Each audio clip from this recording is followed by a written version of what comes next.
So glad you're here with us. We've actually been we started a sermon series in this season called Lent, which again is a season that the world, the church around the world really commemorates leading up towards this time of Easter and Holy Week.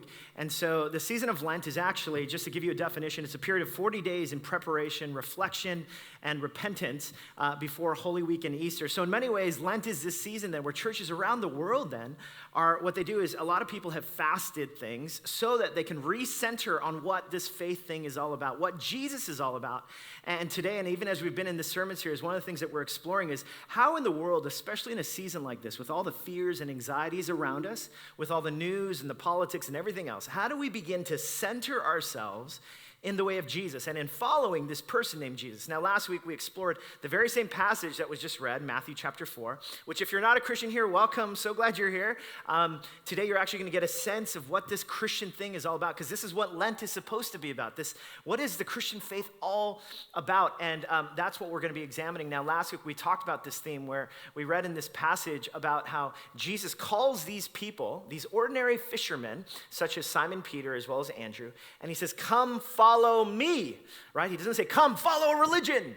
Come follow a program. Come follow a government. Come follow a dogma." But no, he says, "Come follow me," a person, someone that you can listen to, that you can hear, that you can touch, that you can know. And one of the things that we talked about is that the Christian faith is really about following a person, not some program. It's about divine encounter, following a divine encounter, not simply some dead dogma. It's about following a relationship, not just a religion. Now, one of the metaphors that I talked about, how the metaphor that's used throughout the scripture about God's relationship with us is like a marriage relationship. And one of the things I talked about is how marriage, for instance, or any kind of relationship is dynamic, it's living, it continues to need cultivation and care. And anyone who's been married or been in a long-term relationship, you know when a relationship loses that common commitment to continue to dynamically grow, then what ends up happening is these two entities end up moving further and further apart. Now today, though, we're going to look at another aspect of this relationship with God. And we're going to see it from this very passage, again, when Jesus is coming to his earliest disciples, and he's calling them, but you'll notice as he calls them, he gives them an invitation to not simply just this lovey-dovey relationship, but to something more. Now check this out. This is what it says. As Jesus was walking beside the Sea of Galilee, he saw two brothers, Simon, called Peter, and his brother Andrew. They were casting a net into the lake, for they were fishermen. This is what fishermen did. They had nets, and they would cast them into different areas and catch loads of fish. Now look at what Jesus says. He says, "Come, follow me." And this was the aspect that we examined last week. He says, "Come, follow me." A person, someone that you can hear and touch and know, Jesus said. And look at what Jesus says. He says, "And I will send you out. I will do something to you." So in other words, it's not only, hey, just come follow me, we're going to be in this great relationship and everything will be great. No, there's something more to this. It's come follow me and I will do something. I will send you out. Another translation says, I will make you into. In other words, I will transform you. Something will happen to your life. When you follow me, I will send you out to fish for people. Now look at what happens, what the text tells us. At once, what they did was they left their nets and they followed him. Now, this image then of leaving one nets behind, again, the text tells us that they were fishermen. So when they leave their nets behind, it means it comes at great cost. In other words, they're willing to leave the very thing that perhaps they were looking to for security, for comfort, for ambition, whatever it was. They're leaving something behind and they're following after this Jesus person. Now, here's what this text then reveals to us. Not only then is there this metaphor or this image that it's a relationship, that a relationship with God is a relationship that's supposed to be dynamically cultivated, but it's not just some kind of equal lateral relationship of lovey-dovey, like, hey, I'm for you, I love you, and everything is peachy keen. No! See, Jesus has this call to it as well. It's not only a call to relationship, but it's also a call for Jesus not only to be your homeboy or to be your kind of pal, but Jesus to actually be your Lord. Someone that you're going to follow, someone that you yield to. In other words, you yield your life to, And what Jesus will do is he will make you into something. He will send you out. He will send you out into mission. He will do something to cultivate in you, and he will call you to actually leave behind whatever it is, whether it's your nets, whether it's your career, whether it's your wishes, hopes, and dreams that are unaligned to his ways, whether it's your own habits, whether he's asking you to leave behind something to follow him. See, it's not only this relationship that's like a marriage of dynamically investing in, it's a relationship that calls you and bids you to follow him and then to yield to him. Now, I'll tell you what, I think especially for many of us in New York, this is a very threatening kind of call because in many ways, like, what do you mean I have to follow someone? Like, you don't understand, we are a city of the best of the best of the best. And in fact, what probably brought you here, if it wasn't some sort of relationship, it was probably some sort of ambition. I mean, that's kind of been the story of New York for so many years, for so many centuries, has been this idea that New York, what it does is it brings out the best in us, and it brings out all of those ideas that, hey, if you can make it here, you can make it anywhere. And so for any of us as New Yorkers then, whenever we hear this kind of phrase, like, wait a minute, follow somebody? You want us to yield to somebody? What are you talking about? If I yield, I'll get run over. Or if I yield to someone, then I have to admit then that my life is not about me and my own pursuits and my own ambition. I mean, this is the kind of mentality that so many New Yorkers have. And yet, the call of Jesus is, hey, come follow me, a person. But when you follow me, I'm going to form you. I'm going to make you. I'm going to send you out. And it's going to cause you to leave your nets behind. One of the things that I love reading about is the topic of leadership. And one of the reasons why I love talking about it is because, I love, on a graph, the up and to the right graph, I love that. I just love seeing things advance and move forward. And so some of my favorite authors are actually business gurus or people who write about business like Jim Collins or Simon Sinek, who has I love watching these TED Talks about leadership. And part of it, that's just kind of who I am. I'm the kind of person where my son, David, when he was like 1 year old and he wasn't walking yet, but I'd see other kids who were kind of his size. And I'd notice on the playground or something, I'd be like, go over to the other parents, your kid, he's running around. How old is he? 10 months. 10 months. Oh, Angel, that's amazing. That's great. Then I'd go to David and I'd be like, hey, come on, buddy. You can do it. Come on. And then he would just plop down, and then I'd be like, all right, we gotta work on that walk. And Tina would be like, hey, he's a baby.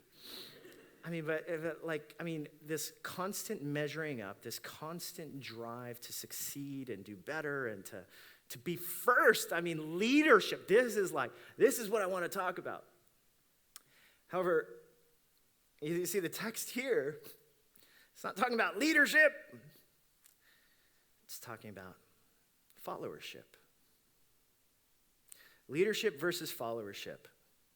I don't see many books on the shelves talking about followership, and yet this is the call of what it means to be a Jesus follower. It's the call to yield, to actually say, Jesus, you take the wheel. Jesus, you're the one who I want to follow, who I want to align my life around. However, for many of us, it's somewhat threatening to say that. Well, I don't know about that. I don't know if I want to give you, I don't know if I want to follow you. And in fact, especially if someone, maybe you're here today, and what you've hung your hat on for most of your life and your journey is your own smarts, your own ingenuity, your own gifts, your own talents, your own beauty, your own prowess. Here's what Jesus is calling you to do. Not to simply shun those things altogether, but to say, hey, can those things become second? Can who you are, your ambitions, your dreams, your hopes, your wishes, all those things, can they become second? A few years ago, there was a website that came up, and the website was the story of many people who began to have a mantra of what they wanted to state about their life and their beliefs. And they were Christians that were basically telling their own story, their personal history, and the website was called I Am Second. I'm second. And it was a way of sharing one story. And then, of course, every single person, though, despite whatever industry they were part of, whatever background they were part of, the common mantra for all of them was, I am second. And in many ways, when Jesus calls people, when he says, hey, follow me, I want to have this relationship with you, what he's saying is, now, I want to have this relationship with you, but I want you to know this, you're going to be second. You're going to have to yield. You're going to have to be, not first, but second. And the question for me and for you, are many of us, are we willing to confess before God, God, yeah, I am second. When it comes to my career, when it comes to how I use my money, when it comes to my relationships, when it comes to my ambitions, am I second? See, because what Jesus is calling us to is to be second. Because if he's just your buddy, then he's not God. And what Jesus says when he says, listen, I will do this. I will send you out. I will make you into something. And you must leave your nets behind. You're going to leave your nets and follow me. What he's basically calling you and I to is this confession. I am second. Will you be second?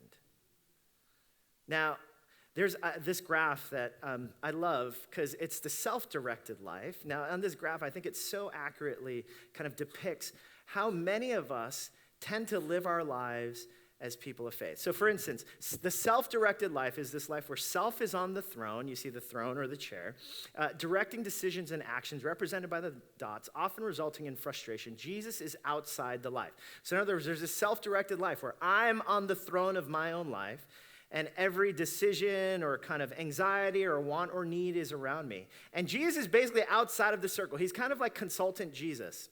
I basically look to Jesus whenever I need advice or whenever things are going poorly or when the Knicks are doing poorly or whenever something is going wrong. That's when I end up consulting with Jesus. And this is the self-directed life where I'm on the throne. And I'm on the and what dictates my decision making, what dictates my financial decisions is really me at the end of the day. Now that's opposed to a Christ-centered life, a Christ-directed life. Jesus is in the life and on the throne. Self is yielding to Jesus. The person sees Jesus' influence and direction in their life. Now the only way that I would probably amend this bottom graph is all those dots that look so perfect around the Christ-centered life. Sometimes those dots are also a big jumbled mess as well. Why? Because here's the reality. The reality is every single person, whether you're a Christian or you're not, every single person when it comes to our life circumstances, our difficulties, and the challenges that we face, we all wrestle with them. They become this jumbled kind of difficult journey. The question is, for you and for me, are you second or are you first? And the reality is, I know for myself, I care more about my family being safe and secure and doing the right thing and us and my kids being taken care of. I mean, I care way more about that than trying to listen to what Jesus might have for us. And so most of my prayers then are not prayers about Jesus, be first in my life. Instead, my prayers are, Jesus, I need your help to let my kids be first in their lives and in the world around us so that we can make a lot of money and be comfortable when we retire. I mean, that's usually the story of my life. And the question for you, and the question for me, and the question that consistently that's posed to us constantly is this question. The question for you today is, are you first or are you second? And the call to follow Jesus is to yield your life, is to have Jesus be on the throne. Now, here's the thing. We all deceive ourselves in this all the time. I mean, I know I deceive myself all the time. I say, oh, yeah, Jesus, of course he's first. Oh, man, but he's not the one that I come to when it comes to my decision-making around my relationships or my money or my kids. Instead, he does become like a consultant who's on the outside. There's a sociologist named Christian Smith from Notre Dame, and one of the things that Christian Smith talks about is that even for people of faith, there's a certain kind of air we breathe, the culture that we breathe, a way of believing about what is true about the world and about us and the way we should behave is often driven by things that the rest of the culture buys into as well. And he talks about this thing called moral therapeutic deism. And here's what moralistic therapeutic deism is all about. It's about having the right morals, but yet at the same time being therapeutic. And there's this deism, there is this God, but God is generally kind of outside the circle. And so here's what moralistic therapeutic deism looks like. So for instance, there are these phrases that, now again, this is something that people of faith as well as people not of faith, we all tend to, whether or not we say we're Christians or followers of Jesus, we tend to breathe this kind of culture, and this is what we believe to be true. And this is honestly, oftentimes the things that I'm about to read to you are the things that drive me in my decision making. So for instance, there's this narrative, the narrative, I just have to be true to myself. I mean, that's just, it's the identity narrative. I just have to be true to myself. This is what's most important. If anyone threatens this idea that, hey, I'm not being true to myself, you're telling me not to be true to myself, then immediately then I've got this rejection against that. Why? Because there's this, again, moralistic therapeutic deism, that the number one kind of ethos for me about my identity is I just have to be true to myself. Or there's this second one. The second one is I just have to do what makes me happy. I just have to do what makes you happy. And you know what? I'm really good at giving that advice. In fact, I give that advice to my kids, just do what makes you happy. I mean, this is coming from someone like me, and yet here my kids are, and they're definitely not making me happy. But nonetheless, I keep telling them, hey, just do what makes you happy. Now, that narrative of the happiness narrative, what matters most above everything in the world is what makes you and me happy. This is moralistic therapeutic deism. This is why, this narrative is so out there. This is why NBA players move from team to team in free agency. Sorry, I just thought about that example today, and I just thought that was it's right on, right? This is what it is. It's just to be happy. That's the narrative. Now, here's the thing. Whether you're a Christian or you're not, you've probably bought into this same narrative. Just do what makes you happy. That's what it's about. This is why you go on those trips and these vacations and try all these new foods. And it's not because we're kind of filtering our thoughts about, Jesus, how does my life honor you? It's because simply we've been driven by the same story of do what makes you and I happy. Or this third narrative is I should be able to do whatever I want as long as I don't hurt anyone. Just let me do whatever I want as long as I don't hurt anyone. The freedom narrative, just be free to do what I want. Now, here's the thing. If we were to read through each one of these kind of different paradigms or ways of viewing the world, if you notice, at the center of each one of them is me. Is me, myself, and I. It's me. And so as a result, the air we breathe, the culture that we're in, especially in a town like this, it's the kind of culture that tells us life is about me. It's about just the individual and what makes us happy and being true to myself and doing stuff as long as it doesn't hurt anyone else. And so as a result, the story that we hear and what drives our decision making time and time again is not necessarily, Jesus, you're on the throne and I want to serve you and I want to kind of yield my life to you. No, instead what it does is it becomes a life that's simply all about me. And the thing is, all of our close family and friends know it. They can see and sense how the things that we care about most are according to the same kind of story, perhaps, that the culture around us is saying. Now, here's the thing. I find myself susceptible to the same ways. In fact, when I watch movies and when I talk about things with my kids, I realize sometimes I'm propagating the same kind of story that is focused on the self and focused on these individualistic kind of tendencies. Now, here's what's so strange about this, because on one end, some of you are reading these, and you're probably like, yeah, of course. Well, it's because these things are true. It's because we should focus on our individual wants and desires and happiness and joys. What's wrong with that, Drew? You know what's fascinating is this whole movement towards individualism that exists within our, especially post-Christian, secular city culture here in New York, the same kind of the drive of this story. So much of it, though, ends up leading to not necessarily a greater sense of fulfillment, but actually it ends up leading towards something more difficult than what we anticipated. In fact, Andrew Sullivan, who's a writer, he writes for the New York Magazine in March of 2018. He wrote this article, and there were so many good quotes from this. And I love how he depicted this. But I thought the title of the article says it all. There was no need to quote anything because here's what he basically says. The world is better than ever, isn't it? We've got more access to information. We're able to travel more parts of the world. There's better food in the history of the world is not available. We live in the greatest town in the world with some of the most culturally sophisticated kind of art and music. Here's where we live. We live in this town, in this city, and arguably the most influential, wealthiest city in the world. It's better than ever. And one of the questions he asked, though, is why are we so miserable? Why is it that in all the statistics around, especially the younger generations, around anxiety and depression, and a lack of fulfillment with career, a lack of fulfillment when it comes to purpose and meaning? Why is it that even in today's world that is so technologically advanced, there's actually more divisiveness and discord and racism and hate and fear than ever? The world is better than ever. But why? Why are we so miserable? This moralistic, therapeutic deism that exists. Wait a minute, all of us have bought into that story. And yet, why is it that so many people who have bought into the story about fulfilling the self, being true to myself,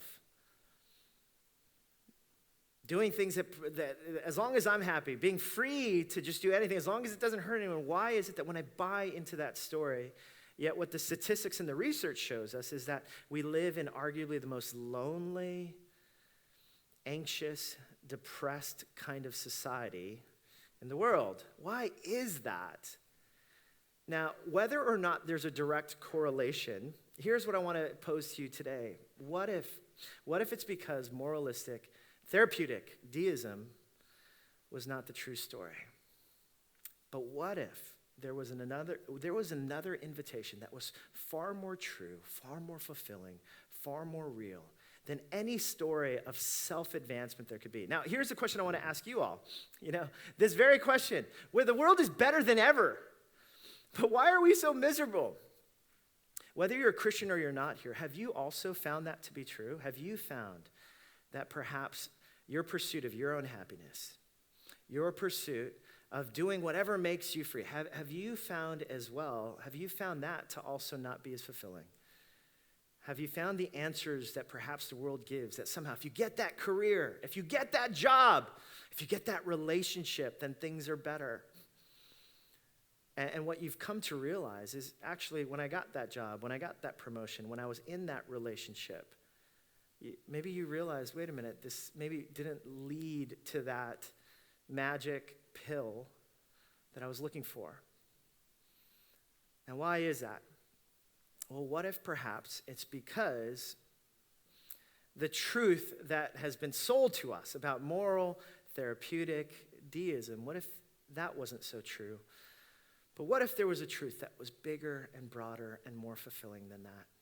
Because here's what ends up happening. The story of just do what makes you happy, the story of just be true to yourself, just do what you want as long as you don't hurt anyone. Here's what ends up happening in moments of suffering and death, in moments of real questioning, in moments of the coronavirus that continues to raise anxiety in our world. Here's what ends up happening. If all I have is myself to depend on, I realize that it's just this elusive thing that actually does not give me the kind of peace that I need to survive in the world around me. And so, see, the call of Christian faith, though, the call of Christian faith is, no. See, it's not only cultivate this relationship with God, this loving, dynamic relationship with God, but it's also, will you actually yield your life to God? Will you become second? Will you say, you know what, the ways in which I've tried to fulfill my own wishes, my own dreams, my own hopes, just with my own agenda. And maybe what it's led to is more heartache, more misery, or just this elusive feeling that is this all there is in the world around me? And the invitation for you then is come and follow. Follow Jesus to yield your life to the one who created the universe, to the one who came to live and die on your behalf. Now, here's what it entails, though. It entails, then, of you getting off the throne of your life and me getting off the throne of my life and saying, Jesus, you take the throne. You become the one, then, who ends up dictating how I use my money, for instance. And one of the things that we talk about time and time again, like for instance, let's take something like money and generosity. Money and generosity. Well, if it's according to moral therapeutic deism, the way that I use my money, it's all about being true to myself. It's all about how can I make myself happy as long as I don't hurt anyone. And yet, there's a vision.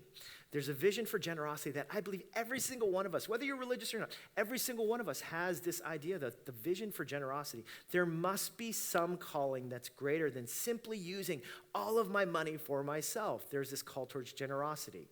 And see, generosity is this virtue that no kind of human capitalistic society begins to celebrate. Instead, it must be a truth that's bigger and greater than whatever our human tendencies might be. In other words, it's this come and follow the God of the universe who calls us to a life of generosity. Now, do you see how different that is? But it takes real sacrifice. It takes getting off the throne of my life and having Jesus take the throne, of saying, Jesus, I am second. And yet there's these things, there's these claws in you and me that continue to vie for all of us, for all of our wants, all of our dreams, all of our hopes. And the question for you today is, will you come and follow him, and will you leave those nets behind? And this is what the season of Lent is all about. It's an invitation to live in a manner, to follow the one who is worth following. Now, you know what's interesting is that this word to come, it's a word that's used in the Greek by Matthew, and it's when Jesus says, come and follow me, what he's doing is he's making an invitation to come to him, dute. Now, this word is actually used in another invitation as well, and it's Jesus who's talking to people, and he gives this invitation, not only come and follow me, but it's also used in Matthew chapter 11. Now, look at the context in which Jesus uses this in Matthew chapter 11. He says, come to me, dute, the same words as come and follow me. But look at what he says. He says, come and follow me, all you who are weary and burdened, and I will give you rest. All you who are miserable following moral therapeutic deism. All you who have been searching long and hard for ways to fulfill yourself. Come. Come. Take my yoke upon you and learn from me, for I am gentle and humble in heart, and you will find rest for your souls. For my yoke is easy and my burden is light. I mean, isn't this beautiful?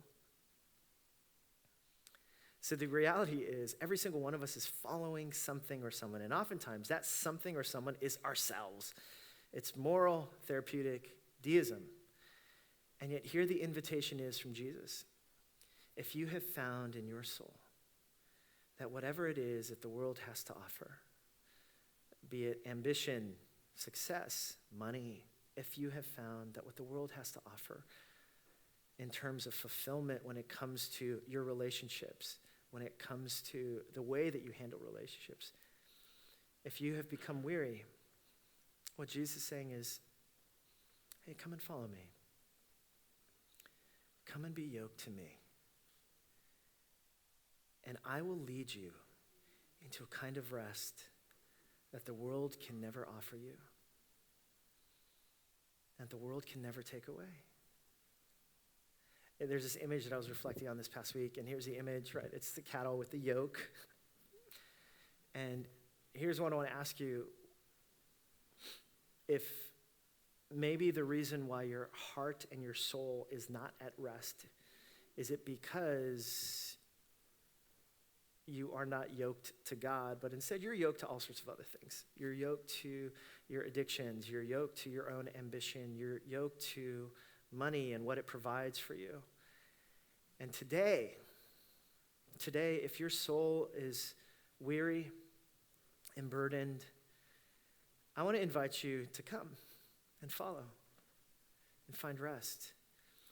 Because there's a God whose yoke is easy and his burden is light. Now, this does not mean like, hey, if you follow Jesus, your life will get better. In fact, no. In fact, sometimes it gets harder. But the reason Jesus says, my yoke is easy and my burden is light, is because when he is with you, when God is with you, you can walk through the valley of the shadow of death and you can fear no evil. This is why the texture of Christian life has always been different than the world around us. Because in the midst of suffering, death, viruses, and whatever fears that we might carry, what if we became a people that were so secure in the goodness and the power of God that it changed the texture of our approach, of the way we lived?